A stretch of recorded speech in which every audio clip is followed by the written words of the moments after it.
Après le très décrié Only God Forgives, Refn aurait pu retrouver un terrain plus sûr, quitte à réaliser un film un peu plus bancal, un peu plus générique. Mais non, toujours pas. Non, au lieu de cicatriser ses blessures pour son 10e film, le réalisateur préfère s'entêter à proposer son cinéma qui lui est cher. Rien que pour le bonheur de nos yeux, et tant pis s'il ne fait pas l'unanimité. Qui préfère la viande avariée à la chair fraîche? Personne.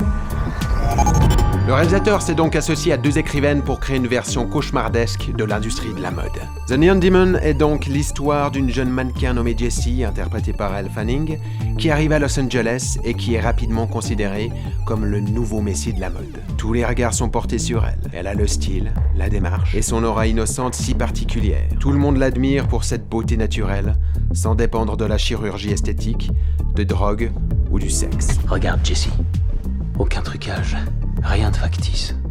Un diamant dans un océan de verre. Elle va rencontrer Ruby, interprétée par Jena Malone, et attirer l'attention de Gigi et Sarah, des amies à cette dernière. Elles vont vite révéler leur jalousie dès lors que Jessie va s'habituer à prendre goût au prestige et à son statut.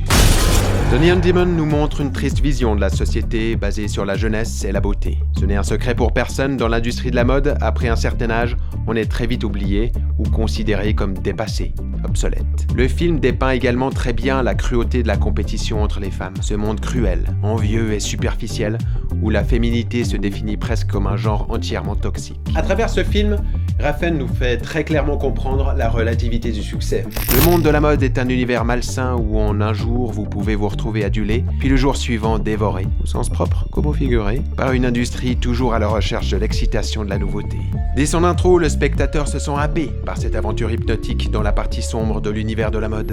Même si en apparence le film ressemble à un shooting photo de 2 heures pour Vanity Fair, ce n'est pas sans compter tous les ingrédients qui font la particularité du cinéma de Winding Refn. Encore une fois, c'est une expérience complètement visuelle et sensorielle. Le film est magnifique et s'avère être de loin le plus beau film du Danois à ce jour. Chaque plan est soigneusement mis en place comme une peinture. Nombreux sont les moments où le silence véhicule tellement d'émotions. L'utilisation des couleurs bleues dans les grandes pièces contrastant avec celles du rouge ont été largement inspirées par le travail de l'artiste James Turrell. Natasha Breyer, la directrice de la photographie du film, a d'ailleurs indiqué qu'elle souhaitait à travers ces couleurs refléter tout le narcissisme de Jessie. Et oui, dans les films, toutes les couleurs signifient quelque chose sur le plan émotionnel. Elles ajoutent une ampleur supplémentaire à une œuvre. Par exemple, des couleurs chaudes comme le rouge, le jaune et l'orange nous réveillent ou nous stimulent, tandis que les couleurs froides comme le bleu, le vert et le blanc nous apaisent plus généralement. Certaines couleurs ont une signification différente suivant les cultures et les traditions dans certains pays du monde. Par exemple, dans la culture occidentale, le noir est la couleur de la mort, tandis que dans la culture orientale, la couleur du deuil est blanche. Bref, vous l'aurez certainement compris, dans The Neon Demon, ce sont les couleurs qui racontent en grande partie l'histoire.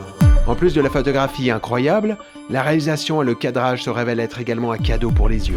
C'est simple, c'est tellement beau qu'on pourrait faire à chaque minute un arrêt sur image et faire un print screen pour notre page de fond Facebook.